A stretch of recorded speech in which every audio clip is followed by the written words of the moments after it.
Welcome to the In My Opinion show with Ronald Barry Robinson and friends. With us, we have Mr. Henry Hatter. Good evening, Ron. We have Mr. Richard Dix Good, Jr. good evening, Ron. Welcome all to the In My Opinion show. Should prisoners be allowed to vote? I think they should be allowed to vote regardless. When it comes to the census, they are counted as inhabitants of that city. As a result, that city receives state and federal aid, but yet are disenfranchised. What is your thoughts, Richard, as a law enforcement official? Well, as a former Michigan Department of Corrections manager and retired police officer, I have many thoughts. But when we talk about prisoners having the right to vote, I believe that is very, very important. It's critical. It's crucial,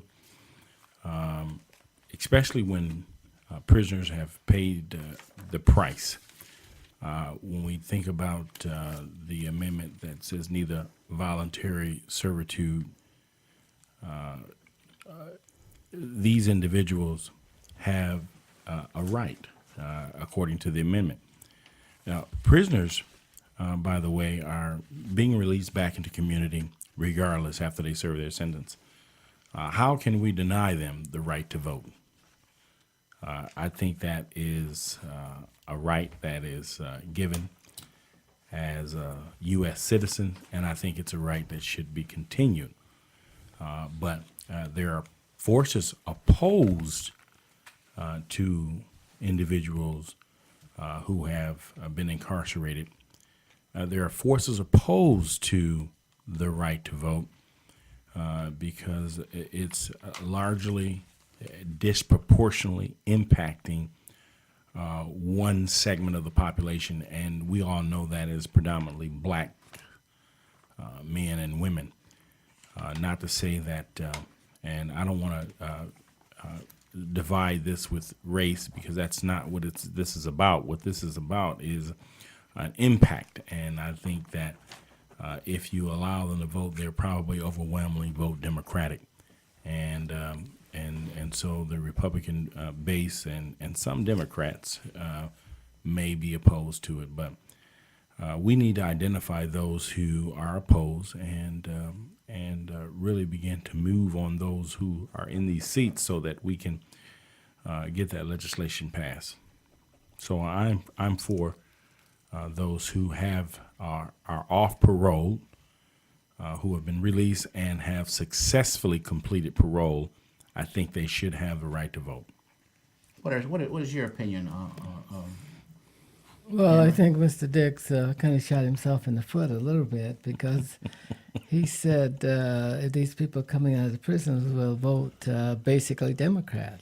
And I would think that they would be educated. You ought to educate them to go back into the community so that they can have choices when they go back in, so that they be able to look at things differently in the world, to be able to separate good and bad and right and wrong and up and down. I think that we should make sure that those people are probably better educated than the ones that are out here.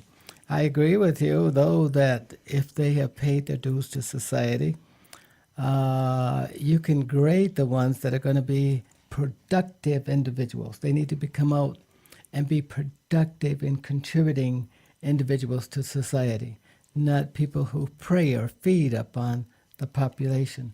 We don't want to see recidivism out of them. We want to, and then there are degrees of crimes in which these people have created. Murder, for one of them, would be to me a high crime, and I would be less easy to forgive for that.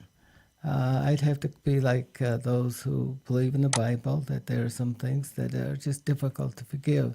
If you kill a child in a rape case or something like that, I would have some degrees with that. But other types of minor infractions, well, they are not minor. You go to jail because you did something wrong, and rightfully, you should go to jail if you. It wouldn't matter whether it was a Republican that go to jail or a Democrat to me. Just as long as they go to jail if they did something wrong. But I do think that we only restore those rights on people who think that they've learned from this opportunity to be in jail and to learn a new lesson. Well, to expand on that, I've got a couple of things that I'd like to go over. Prisons, let the cons go. Thousands of men, women, and children are locked up, and a cost to the taxpayers of hundreds of billions of dollars yearly. America is the world's leader in incarceration, with an estimate of over 3 million locked away. Most convicted felons would not reoffend again, especially first-time offenders, those sentenced to long terms for having small amounts of powdered crack cocaine, the old, infirm, or terminally ill. Certainly there is a price to pay for granting freedom, but hard choices must be made, and now is the time. In Michigan, it is estimated that 1/3 of the state budget goes to corrections, and this is mirrored across the nation. Alternatives to prisons must be the new standards. Give those released or prior to release an opportunity to be successful. Open up more educational opportunities for prisoners. Provide real job training in partnership with private, state, and federal agencies. This time, provide the tools necessary for success. I'm not suggesting open the gates without supervision, but it would be much cheaper by billions of dollars yearly for tethers and strict supervision than for lock them up and throw away the keys mentality. That has not proven to work and will never work. On certain crimes, once released from jail, prison, and parole, and no reoffending, there should be a limit to time that those convictions should stay on your record. If not, you're designated to a lifetime of hardships and misery. You should not have to spend a lifetime for something you've already paid for. You know, and that's the way I feel.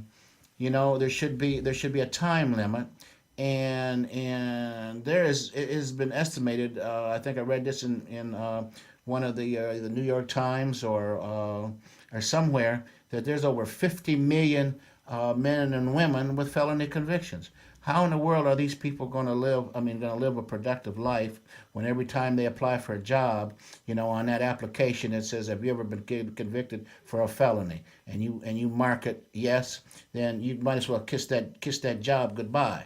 Okay, and if you lie, you might as well kiss that job goodbye too, because they'll get you for lying. There should be a time limit. I'm not suggesting a time limit on everything, as Mr. Hatter alluded to. Murder. There's certain criteria one should go on if it's murder. Pedophilia. I don't think that should ever be taken off your record, all right? Because there's too much of that foolishness going on. But other things, I think that we should the legislature or the Congress should look at. What is your thoughts, Mr. Dix? Certainly, when we look at the prison rolls around the country, there's been a dramatic increase, and largely when there's increase in prison population, that means that there's an overflow coming out of the county, and there's some law that's pushing individuals into these sentences. Now, of course, committing a crime is absolutely wrong. It's abhorrent, but I believe that we need to look at the overall criminal justice system. But when we think about the life of law, for example, 650 life of law, it has really strengthened really the legislators by not giving the judges the freedom or at least some latitude to sentence. And when you take that discretion from the judges, you force them to make decisions such as the 650 life of law, and you put those who have deal drugs in prison, primarily those who have been caught with crack cocaine and so forth, not powder. That didn't apply. But overall, when we look at the rolls, about 1.6 billion is spent here in Michigan just to maintain. Out of that operation of 1.6 billion, we're operating with 42 prisons, 11 camps, and not to mention electronic monitoring in the community, which is commonly known as community sentences. And this, the magnitude of filling these prisons has led to an overhaul to say, hey, look, we filled the prisons. We haven't reduced crime. So we have to think of a solution. So the solution now is that we need to release nonviolent offenders, encourage them to go back to their community, and we'll set up three-quarter housing that will allow the community to somewhat monitor and protect and while cultivating or rehabilitating these prisoners. And while that seems like a good idea, we have to be very careful. Now, out of this, this prison roll, we know that there's about 117,000 that are coming through. And Michigan has been notorious as one of the nation's toughest that continues to incarcerate individuals because of the sentencing structure. We have to revisit areas like that and make sure that we can reduce the prison rolls by looking at our laws. And in essence, we certainly need to be careful with this because what we're seeing is that it's becoming a profit. And as a result, privatization of prisons has become the focal point. And if you're going to privatize a business like this, then we have to keep this rolling, because in order to keep a business, you got to keep customers. And so when we talk about that, we begin to look at how they are doling out the money. And a good example is when you look at the Genesee County jails or any other jails across the country, they're getting money to house prisoners. And so these individuals who are in these local county jails, for example, in our locals here in Michigan, it's about $17 million that's been spent to house individuals in the county jail. So there's a number of issues that were touched on a few seconds ago, but I want to recap by saying revisit the 650 lifer law if it's not already in the making. Look at the overhauling this, put restraints on judges that doesn't give them discretion. Certainly we need to look at how we're releasing these prisoners and not making this into some type of profiteering.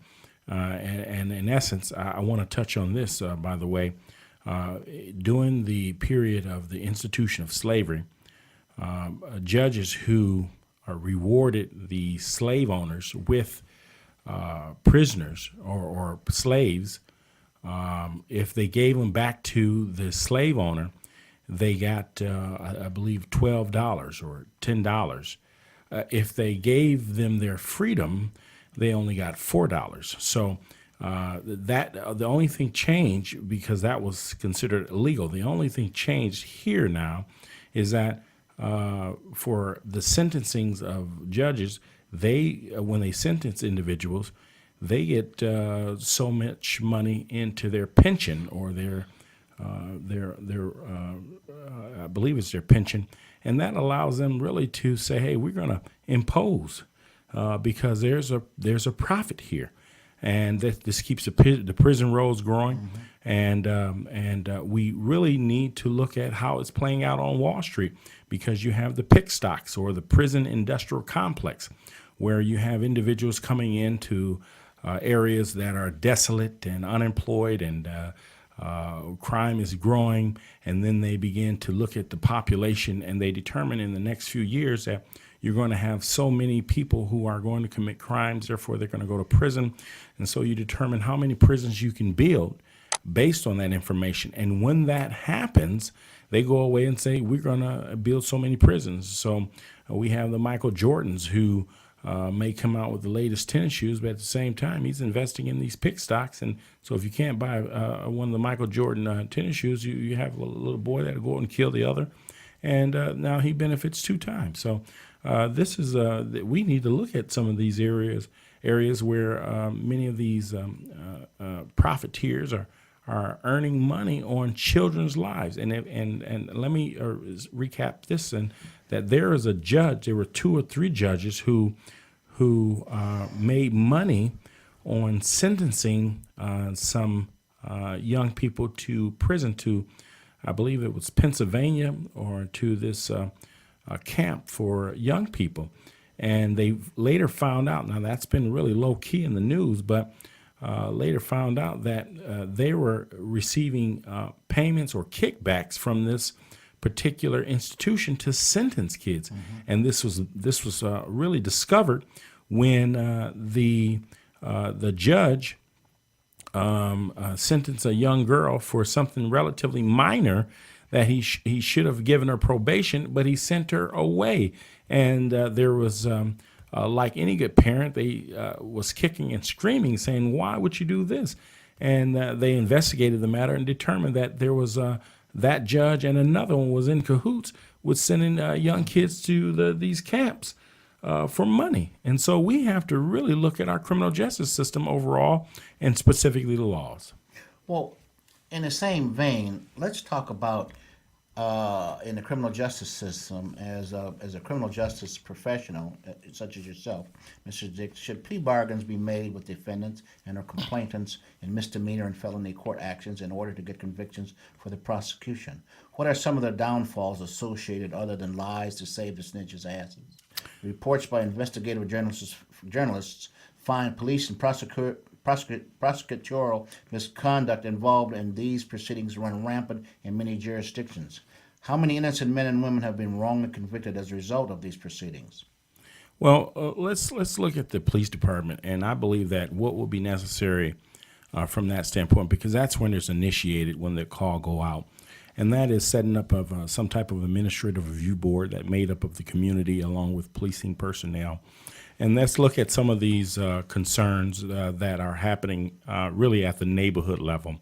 Many of these arguments, whether it be over money, or someone said, or she said, or he said, or some fight that took place 2 years ago, and they're still having this conflict.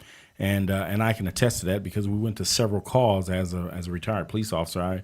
I visited these places and realized that this is an incidents that could be solved at the police department by having an administrative level group that will say, listen, this is a conflict resolution, and we're going to defer any warrant or criminal charge because you're just clogging up the system with this garbage.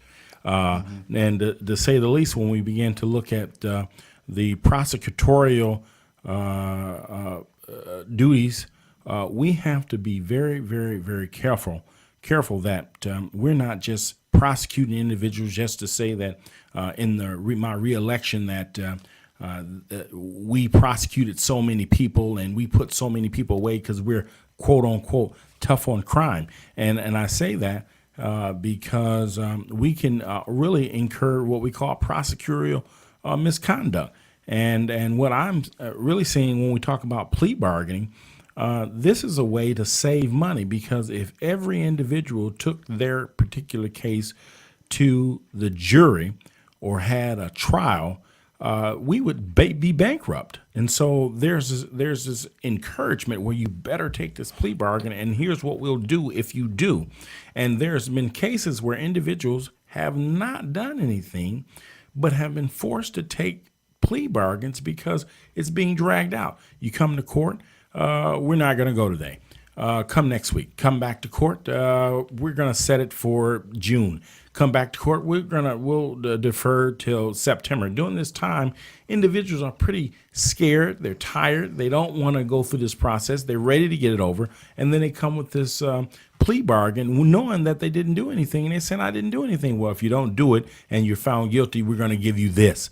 And so individuals become so afraid that they go ahead and cop to a charge that they did not commit, and it's on their record. And you know what? They never forget this, that they were railroaded.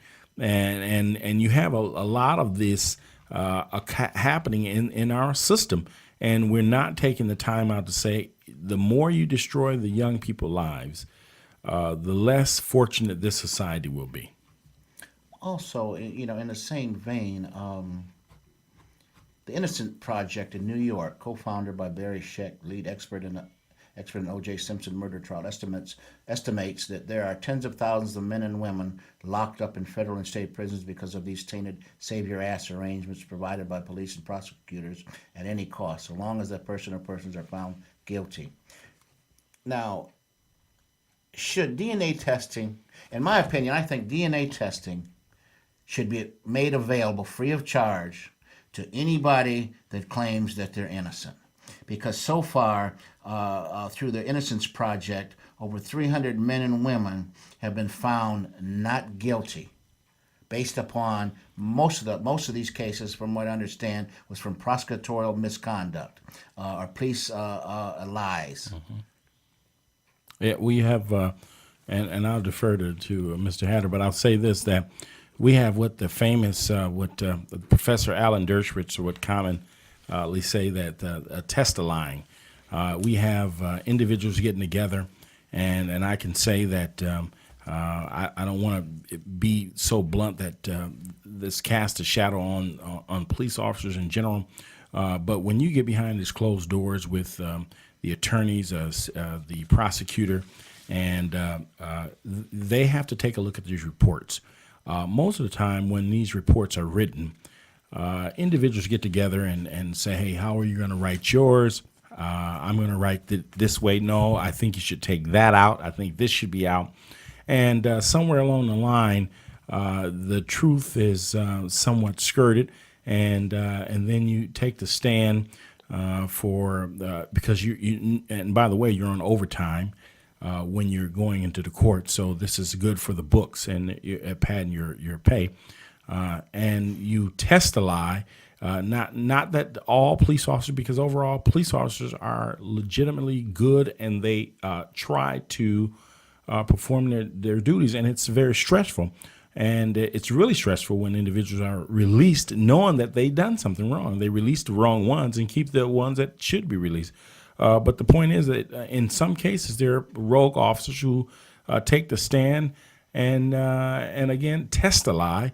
And when they complete their testimony, they walk away feeling pretty good about what they just did, sounding good, looking like they were one of the detectives from one of these crime shows, and it feels good. And but the reality is that you just injured someone, and they need to pay the price. So we need to look at the relationship, and I believe that there ought to be some measures in place where police who are caught lying in the court of law, they ought to stop the trial right then and begin to take a recess and have the judge review that testimony, and then the judge need to make a decision as to if they're going to continue this, because if you caught one lie, there's probably more in there.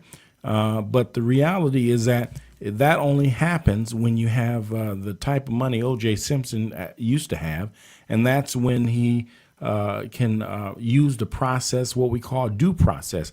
And let me slow down here and say this: when the due process works, it's ugly, because it stops at every level and you're contested, and anyone who have witnessed this in the O.J. Simpson trial can testify themselves to say that everyone felt exhausted, angry, bitter, because they had just witnessed the due process stripped down naked. And that really affected individuals. So when you have money, you can use the process where you can almost strip down this the justice system by just using the laws and the rights that you have. Henry, what is your thoughts on some Well, of this? I thought, again, that this was a good discussion of how the courts work in that respect. And I do think that their plea bargaining is used as a way to speed things through the system. But when we talk about speeding things through the system in plea bargaining, we're looking at efficiency, saving the court's monies, saving individuals time in going through the process. But we don't always see the violation of the individual's rights. Exactly. Absolutely. Because that's not one of the things that's discussed. And if there's no oversight there can be abuses that get through the system. And our justice system should be a foolproof system. So I cannot attest that I have to go along with Mr. Dix. If there's something wrong with it, it's broken, we need to fix it. Exactly. To contact this show, go to flinttalkradio.com. Also, you can go to, in my opinion, rbr at AOL.com, as well as, in my opinion, rbr at att.net. I want to thank my gracious co-host. You've been very informative, and I'm sure our millions of viewers out there have enjoyed, the productivity that was displayed this evening. This is Ronald Barry Robinson and friends saying until next time, stay focused.